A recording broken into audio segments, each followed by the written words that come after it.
Saludos para todos, mi nombre es Laura Betancur Vázquez y soy médica internista de la Universidad CES y el objetivo de hoy es que revisemos el tema de cirrosis. Lo que vamos a revisar en esta charla son unas generalidades, epidemiología, etiología, fisiopatología, clínica y complicaciones, clasificación, medidas generales y pronóstico. Empezando con un poco de historia, entonces Hipócrates describió en su época el endurecimiento del hígado asociado a ictericia. Posteriormente, René Laennec en el siglo XVIII utilizó el término cirrosis y este término es derivado del griego kirros, que significa amarelado o amarillento, para referirse a la ictericia que presentaban estos pacientes.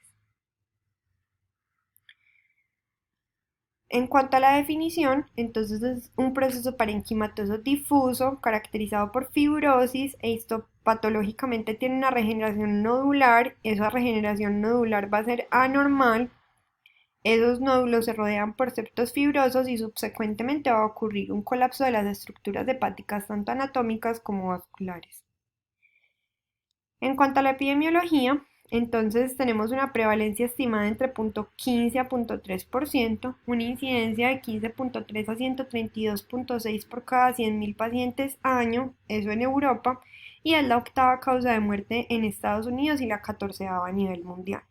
Cuando miramos datos de un estudio en el que se miraban las causas de muerte, encontramos como en los países desarrollados ocupa un lugar importante, mientras que en los países en vía de desarrollo como el nuestro, primero están otras causas como por ejemplo la violencia.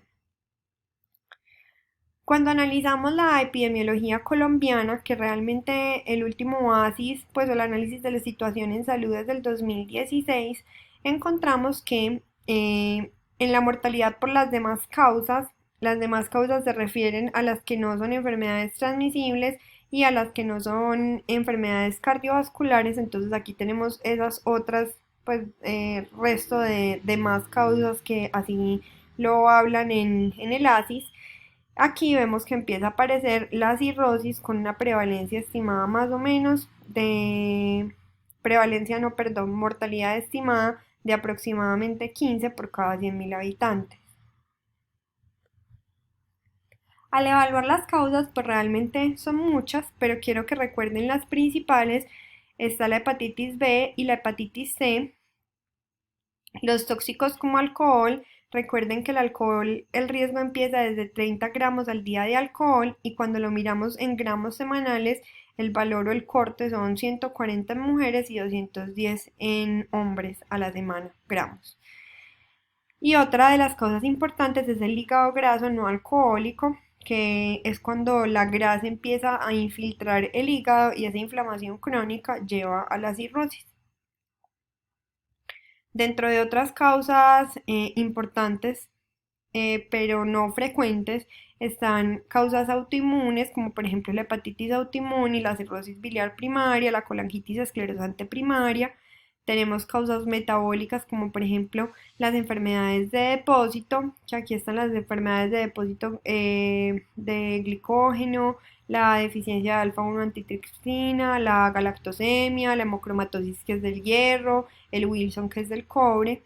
Tenemos también causas biliares como por ejemplo litiasis, tumores, atresia, causas vasculares como el Budd-Chiari, fibrosis cardíaca.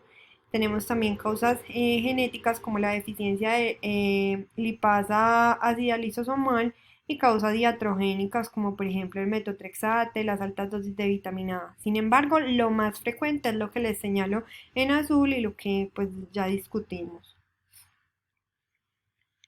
Dentro de las etiologías en Colombia, esto es un estudio que se hizo en 100 pacientes con cirrosis evaluados en Pereira entre enero del 2009 y junio del 2012.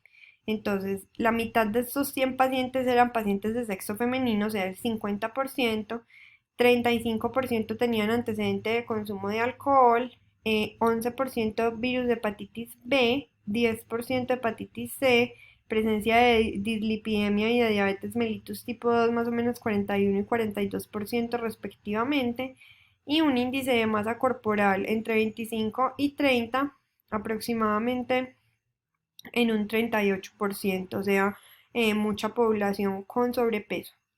De aquí pues realmente según este estudio nuestra causa principal sería el antecedente de consumo de alcohol como lo podemos ver acá.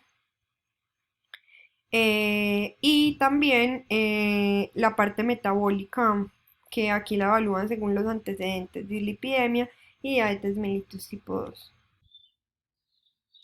Pasando ahora a manifestaciones clínicas, tengo que empezar recordando entonces la definición de LR.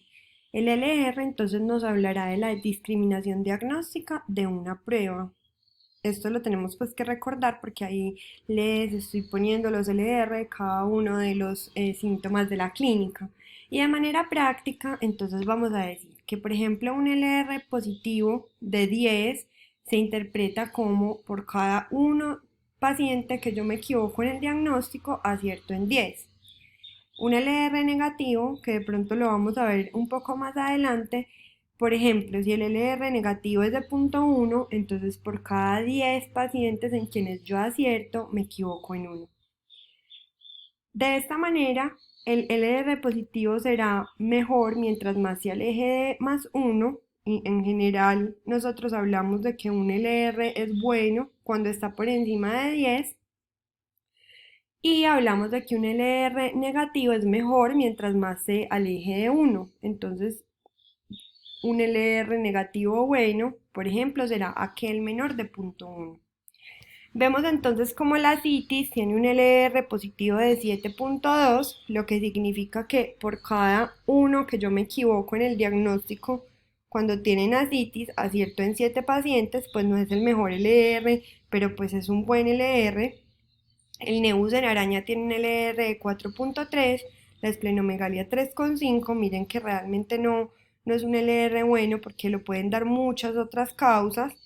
Entonces es probable que si yo digo solo tiene esplenomegalia, eso es igual a cirrosis, obviamente pues me voy a equivocar. Y la circulación colateral, miren que de todos los LR es el que tiene el LR más alto, un LR de más 11. Ya vamos a analizar cómo se mira la parte de la circulación colateral. Y la ictericia con un LR de más 3,8. Con esto les pongo los LR no para complicar la vida, sino para que miren que hay que mirar toda la clínica en un contexto en cada paciente, porque un solo síntoma no alcanza a predecir de manera fidedigna el diagnóstico de cirrosis.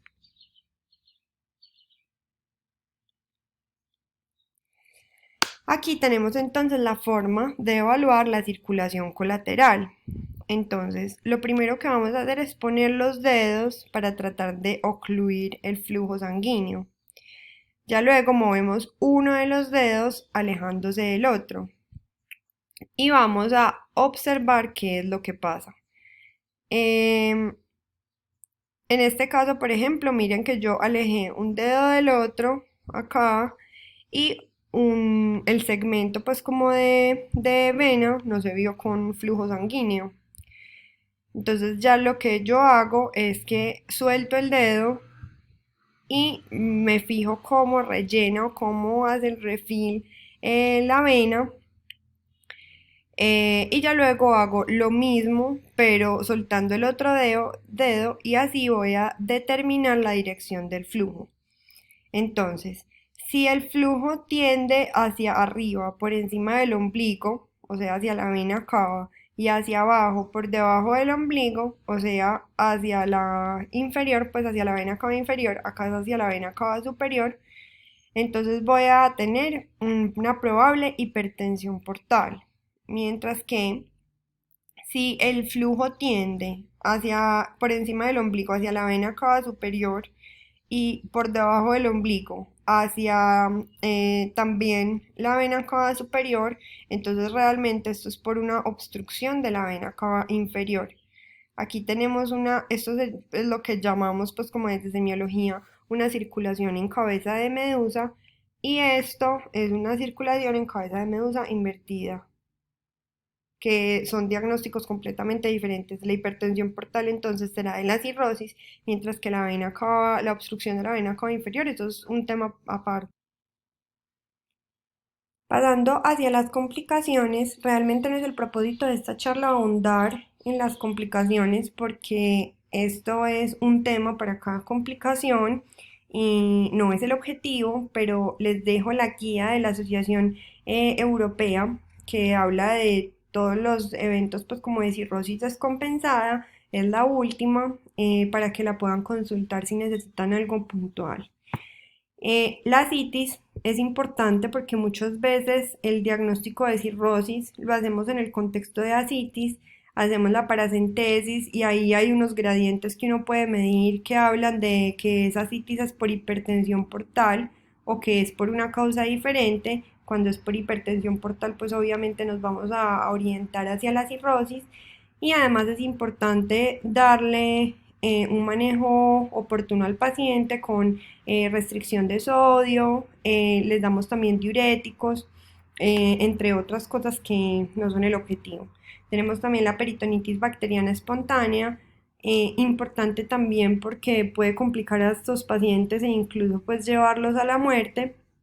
En este caso, la vamos a diagnosticar cuando encontramos en el líquido acítico más de 250 polimorfonucleares neutrófilos. Tendremos también el síndrome hepatorrenal. Clásicamente hablábamos de síndrome hepatorrenal tipo 1 y síndrome hepatorrenal tipo 2. Sin embargo, en estas guías de los europeos tratan de eliminar un poco el término, sin embargo sigue utilizándose. El sangrado variceal, que creo que es frecuente y muchos de ustedes lo habrán visto en la práctica clínica. El agudo en crónico, que son aquellos pacientes que desarrollan una agudización de su hepatopatía crónica. Esto es supremamente importante porque la mortalidad es altísima e idealmente deberían remitirse a un centro que cuente con hepatología y con trasplantes, porque muchas veces la necesidad de trasplante es emergente. Tenemos también la encefalopatía hepática, el hepatocarcinoma, que nos compete muchísimo para el propósito de este curso, y otras complicaciones como por ejemplo el síndrome hepatopulmonar, la hipertensión portopulmonar, la cardiomiopatía del cirrótico, el hidrotórax hepático, la hiponatremia, que realmente son menos frecuentes y me interesa pues como que solo las tengan en mente. Desde el punto de vista del diagnóstico, lo vamos a hablar en el siguiente video. Tendremos imágenes, pruebas indirectas de fibrosis, pruebas directas de fibrosis, biopsia hepática y evaluación etiológica.